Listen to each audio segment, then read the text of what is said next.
ન જાણ્યું જાનકી નાથે કાલે શું થઈ જવાનું. ગઈકાલે સર્જાયેલા પ્લેન ક્રેશ દુર્ઘટનામાં ગુજરાતનું અણમોલ રતન ખોવાયું છે.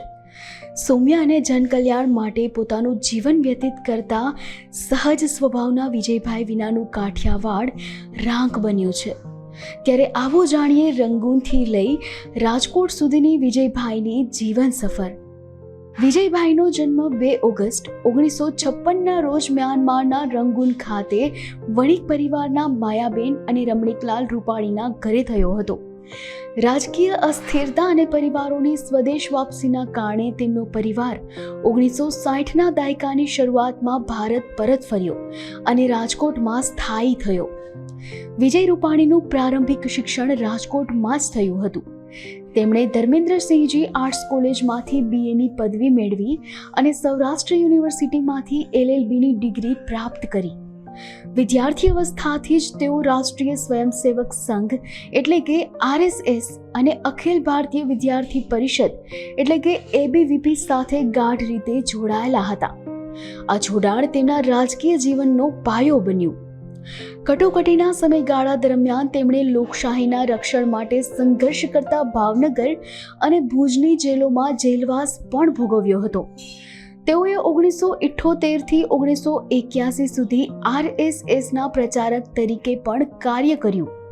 તેમની રાજકીય કારકિર્દીનો પ્રારંભ 1987માં રાજકોટ મ્યુનિસિપલ કોર્પોરેશન કોર્પોરેટર તરીકે ચૂંટાયા બાદ થયો અને 1988થી 1996 સુધી રાજકોટ મ્યુનિસિપલ કોર્પોરેશનની સ્ટેન્ડિંગ કમિટીના ચેરમેન તરીકે સેવા આપી. આ સમયગાળા દરમિયાન તેમણે શહેરના વિકાસ માટે નોંધપાત્ર કાર્યો કર્યા. 1996થી 1997 દરમિયાન તેઓ રાજકોટના મેયર પણ રહ્યા હતા. ત્યારબાદ 1997માં ગુજરાત ભાજપના પ્રદેશ મહામંત્રી બન્યા અને ચૂંટણી ઢંઢેરા સમિતિના અધ્યક્ષ પણ રહ્યા અને બાદમાં 2006થી 2012 સુધી રાજ્યસભાના સભ્ય રહ્યા. 2014માં રાજકોટ પશ્ચિમ બેઠક પરથી પેટા ચૂંટણી જીતીને ધારાસભ્ય બન્યા. ત્યારબાદ તેઓ ફેબ્રુઆરી 2016થી ઓગસ્ટ 2016 સુધી ભાજપના પ્રદેશ પ્રમુખ હતા. આનંદીબેન પટેલની સરકારમાં પરિવહન, શ્રમ અને રોજગાર તેમજ વોટર સપ્લાયના મંત્રી તરીકે જવાબદારી સંભાળી.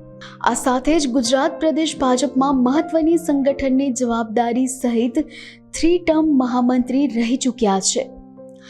ગુજરાતના મુખ્યમંત્રી તરીકેની યાત્રાની વાત કરવામાં આવે તો 2016માં આનંદીબેન પટેલના મુખ્યમંત્રી પદેથી રાજીનામા બાદ વિજય રૂપાણીએ 7 ઓગસ્ટ 2016ના રોજ ગુજરાતના 16મા મુખ્યમંત્રી તરીકે નિયુક્ત કરવામાં આવ્યા. 2017ની વિધાનસભા ચૂંટણીમાં ભાજપને ફરીથી સત્તા મળી અને વિજય રૂપાણીએ બીજી વખત મુખ્યમંત્રી પદ સંભાળ્યું. જોકે અણધાર્યા સંજોગોમાં 11 સપ્ટેમ્બરે 2021ના રોજ મુખ્યમંત્રી પદેથી રાજીનામું આપ્યું.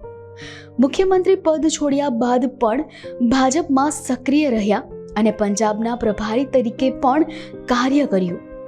તેમની રાજકીય યાત્રા સંઘર્ષ, સેવા અને સમર્પણથી ભરેલી રહી છે.